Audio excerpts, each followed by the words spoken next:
Right folks, Colin Bunyan here, how's everyone doing, you right? Hooray! Hey. Good, I'm glad someone is. Now for those of you who don't know me very well, I'm originally from Luton. Don't applaud. Luton is absolute scum. It is the nadir of civilization. And you can tell I'm not a true Lutonian because I've used the posh word nadir. Right. You can tell Luton's a shithole. Look at the two syllables that make up the town's name. Lu and ton. Lu is a shit container, ton is heavyweight, therefore Luton's a heavyweight shit container containing 300,000 arseholes. It's the only one-way system I know who's designed by a 5-year-old of ADHD and an etch-and-sketch. Even worse, a few years ago they tried to have a competition to find the town's youngest mother there. Unfortunately the NHS intervened saying, listen, you can't teach mums that young to breastfeed their kids. Some of these mums aren't yet out of training grass.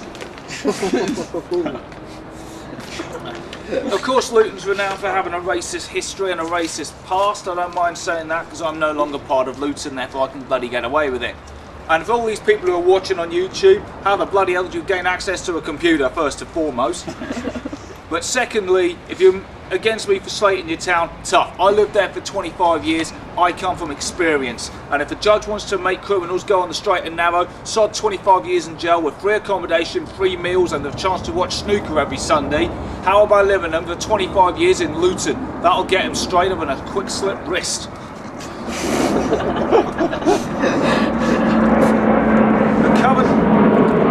This is the disadvantage of doing open air comedy. You get bloody airplanes! I wouldn't mind, that's an easy jet flight to Malaga. Why do people insist that they go to Malaga when they're just going to get burnt? They're going to come back looking like a lobster, boiled alive, and then we're going to eat them. Wait a minute, that's either Hannibal Lecter or that American geezer who just killed people. Right. But the current chairman of the EDL is based in Luton. The founder of the BNP came from Luton. So it's no surprise given their racist viewpoints, I had a run-in with one or two of these on my Facebook account. Someone said, go fucking back home, you bastard! Right, go back home, Luton. That's where I was born. Go back to Luton where I can actively persecute you and actively try and get revenge on you for your right-wing fascist policies. You don't want me back home. Trust me, you don't want me fucking back home, okay? I'd end the BNP quicker than anything else. Now, moving on from the right-wing tangent, if I may, there's, yeah, for my own safety if nothing else, I've worked a lot of time in retail and it's clear to me that most people who work in retail need special help. Because a lot of people, they're not dumb in retail, but they just try and get through the day using as little of their brain as possible so they can save it. I'll wait. You can't. There's always one. Yeah, I can wait. You can't. It's running down your leg. iPhone wanker. That's the eye wank, innit? It is. Oh, have you got it? No, I'm not up with technology. Come on. Right. Is it? Speaking of retail, there are several tricks and tips to give to people who work in various stores just to keep them on their toes. And I'm not talking about cruel things, I'm not talking about punching them in the face or slashing their tyres. I'm talking about little subtle things to make them go, whoop, bring them back to reality, keep them alive, keep them alert and alive if you will. For instance, going to an Apple store on a Monday morning, or any morning in particular, but Monday mornings work better, after you've had a heavy drinking session. That way you'll go into Subways and have one of those hangover Subways which feature rotten scrambled eggs, garbage bacon that's served cold. What the hell are they doing to that? Sausages and stale bread. So in other words, you get a type of fart that can rip your stitching out of a Levi 501s. The type of fart that can cure colon cancer. The type of... I can't get away with one more fart joke here. One more. Yeah, the type of fart... Yeah, the type of fart that doesn't come out with a wisp of steam, it comes out with its own mushroom cloud. Right? You let one of these 5-star rippers go in the Apple store and the staff are going to go, oi, do you have some respect, have some manners. You turn to them and go, it's not my fault you don't know Windows here, and just walk away. Right? Little tip for you for clothes stores, okay? If you're buying clothes for yourself, get into the changing rooms and then a couple of minutes later, pop your head round the curtain and go, excuse me love, there's no bog paper here. And just watch their faces as they watch your feces. Right? If you're with your partner, your girlfriend, your wife, or however far down the spouse and chain hierarchy you are, and they're buying clothes, not you, just wait until you get this really big fat fuck coming straight into the changing rooms, okay? Or one of these size 16 who are still convinced they're a size 12. I'm pretty sure you've met those type of women. And then once they get into the changing rooms, just imitate the sound of grunting, groaning, squeaking, moaning, and if you can impersonate the sound of cloth tearing, you will be in for a fucking treat. Right? And whilst I'm on the subject of clothes stores, what is the bloody deal with these coloured discs that they give you? With 3, 4, 5, however many items of clothing you get into the changing rooms, they give you a corresponding disc with this corresponding number on it. Folks, I can count to 3, okay? It's not that fucking difficult. I might be from Luton, but I can still count. Right?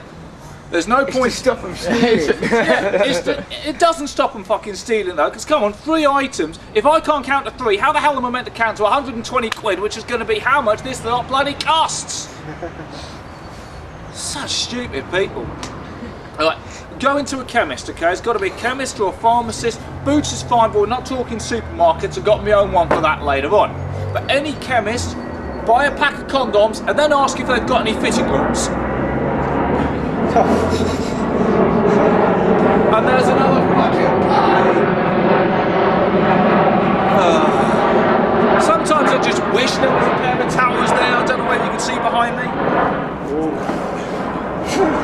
Right. Go into any old-fashioned butchers with red and white striped awnings on the front. Go in there and ask them if they have any beaver meat.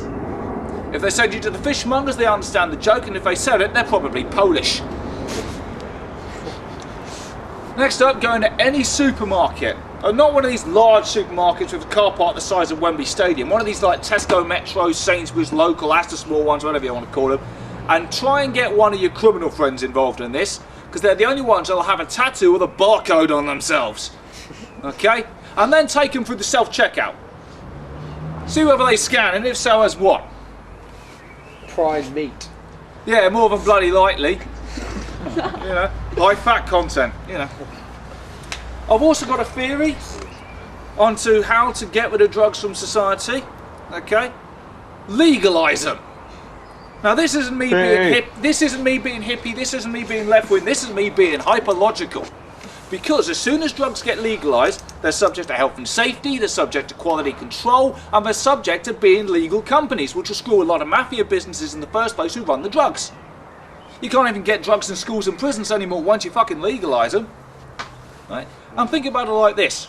If drugs are legalised, you get to sell them in supermarkets. Right? I would love to see the little nutrition wheel for heroin.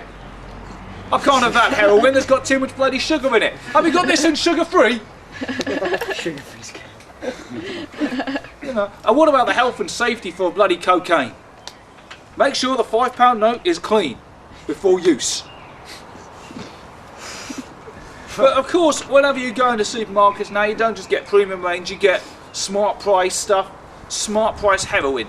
You've really got to wonder what goes into that, surely. I wouldn't even buy smart price sausages, but smart price heroin? No way.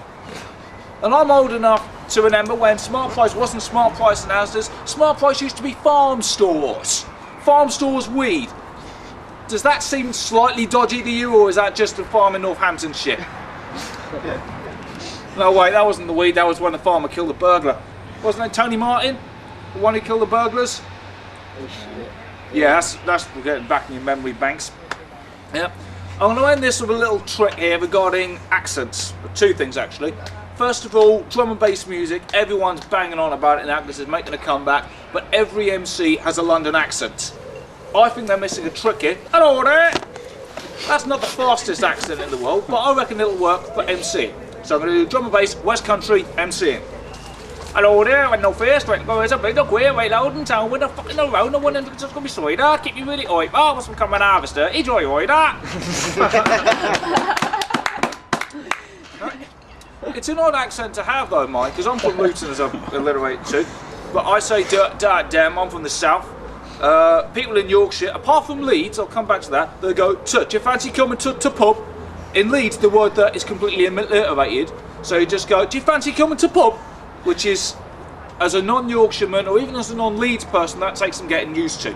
But then you get my sister that studies in Scotland, where they go, sir, as in, aye, that's a porridge, pal. So you get S in Scotland, T in the north of England, D down south. STD running down the spine of the country, and we wonder why we've got a chlamydia epidemic. And on that note, I bid you farewell. I'm going to get tested. Thank you, good night.